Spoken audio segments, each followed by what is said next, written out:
राजा दक्ष ने भरी सभा में अपने दामाद भोलेनाथ के प्रति कटु वचन कहे, जिसका परिणाम बड़ा भयानक हुआ। महाशिवरात्रि क्यों मनाई जाती है? शिवरात्रि की कथा शिल्पी मंजुल ये भी सुने या पढ़ें। पार्वती ने शिव से क्यों कहा, राधा बनिए। महाशिवरात्रि की कथा। परमपिता ब्रह्मा के मानस पुत्र दक्ष जब प्रजापतियों के राजा बने तो उन्होंने एक विशाल यज्ञ का आयोजन किया। इसमें सम्मिलित होने के लिए तीनों लोकों के अतिथियों को न्योता भेजा गया। सिर्फ भगवान भोले शंकर को छोड़कर भगवान शिव राजा दक्ष के जमाए थे।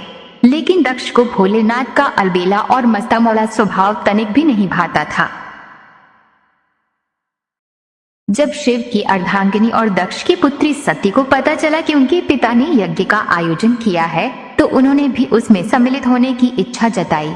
लेकिन भोलेनाथ बिना आमंत्रण के यज्ञ में जाने को तैयार नहीं हुए, इसलिए सती को वहां अकेले ही जाना पड़ा। वह जैसे ही सभागृह में पहुंची, उन्हें शिव निंदा सुनाई दी। सती को देखकर भी उनके पिता नहीं रुके, वह शिव की बुराई करते रहे। सती ने अपने पिता को समझाने का प्रयास किया, लेकिन राजा दक्ष ने उनकी एक न सुनी। सती अपना और अपने पति का अपमान सह नहीं पाई और वह यज्ञ स्थल पर बने अग्निकुंड में कूद गई। भगवान शिव के सभी 12 ज्योतिर्लिंग कहाँ स्थित हैं? सती के अग्निकुंड में कूदने का दुखद समाचार लेकर नंदी कैलाश पर्वत पहुंचे। भगवान शिव सती को बचाने के लिए यज्ञ स्थल पर गए, लेकिन तब तक सब खत्म हो चुका था। कैलाशपति ने क्रोधित होकर सती का शरीर उठा लिया और तांडव करने लगे। जिस दिन शिव ने तांडव किया था वह फाल्गुन महीने के कृष्ण पक्ष की चतुर्दशी 14वीं तिथि थी। महापुराण के अनुसार वही खास तिथि महाशिवरात्रि हुई। शिवरात्रि का अर्थ शिव की रात। शास्त्र के अनुसार हर सोमवार का दिन शिव की पूजा के लिए उपयुक्त है। हर महीने के कृष्ण पक्ष की चतुर्दशी तिथि शिवरात्रि होती है। फाल्गुन में महीने में वही खास तिथि महाशिवरात्रि हो जाती है। महाशिवरात्रि के दिन देश के 12 ज्योतिर्लिंगों में शिव भक्तों का जमावड़ा लगता है। इनके नाम हैं सोमनाथ, मल्लिकार्जुन, महाकालेश्वर, ओंकारेश्वर, केदारनाथ, भीमशंकर, विश्वेश्वर, त्र्यंबकेश्वर, वैद्यनाथ, नागेश्वर, रामेश्वर और घृष्णेश्वर। हिंदू शैव संप्रदाय वालों के लिए ये सबसे बड़ा धार्मिक अनुष्ठान है।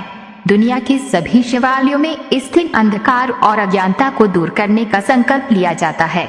दिन भर उपवास रखकर शिवलिंग को दूध, दही, घी, शहद और गंगाजल से स्नान कराया जाता है।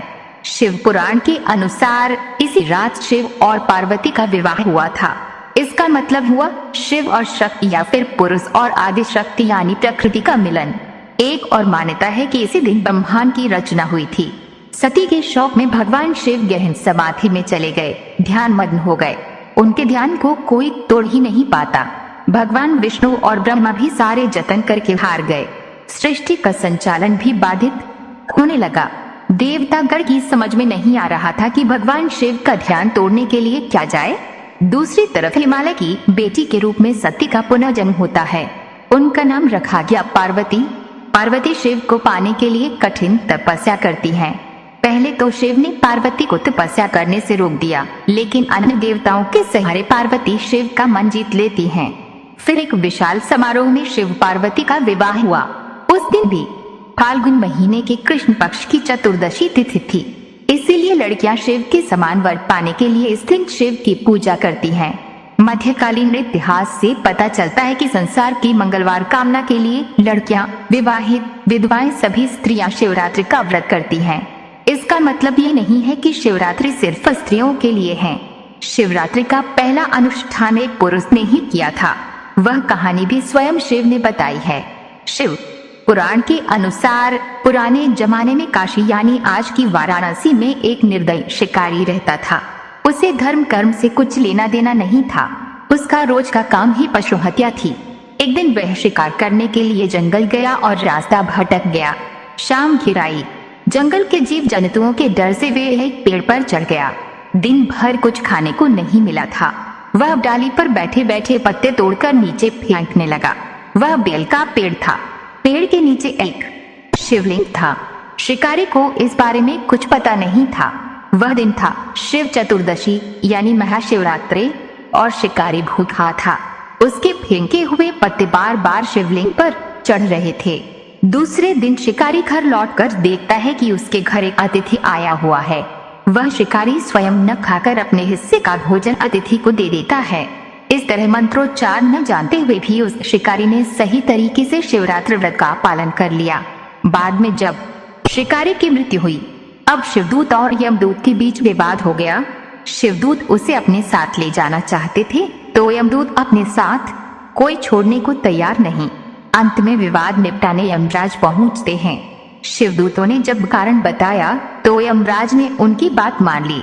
कहा जाता है कि अगर कोई विधि विधान से शिव चतुर्दशी का पालन करता है तो उसे यमलोक नहीं जाना पड़ता, उसे स्वर्गवास या मोक्ष मिलता है।